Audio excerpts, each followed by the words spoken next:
வெளில வர சொல்லு, அவனை வெளில வர சொல்லு. அவனை வெளில வர சொல்றி.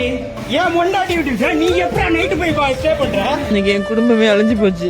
மனைவியின் தகாத உறவை கண்டுபிடித்த கணவன் வெளில வர சொல்லு. இது என்ன ட்ரெஸ்? உள்ள இருக்கிறது யாரு? உள்ள இருக்கவன வெளில வர சொல்லு.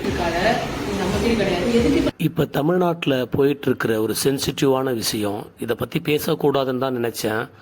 ஆனால் இந்த விஷயம் எல்லாருக்கும் இப்போ தெரியும். மனைவியை வெட்டிட்டு குழந்தைய வச்சு பேசுகிற இந்த வீடியோ பார்க்கும்போது எல்லாருக்குமே மனது பதட்டமாக தான் இருக்குது. இதில் ஒரு பெரிய கொடுமை என்னன்னா, கையும் காலுமாக கணவனிடத்தை மாட்டிக்கிட்ட பிறகும் முகத்தில் ஒரு பயம் தெரியல, பேச்சில் ஒரு திமிர் இருக்குது. இந்த வீடியோ பார்த்து பயந்த அனைவருக்கும் ஒரு உண்மையை சொல்கிறேன். மனைவி வெட்டப்பட்டது உண்மை, மருத்துவமனையில் இருக்கிறாங்க. குழந்தை காப்பகத்தில் சேஃபாக இருக்குது. கணவர் மட்டும் போலீஸிடம் ஒப்படைக்கப்பட்டுள்ளது. இந்த ஊரு எப்போ மாறிடுமோ தான தன்னா தன்னா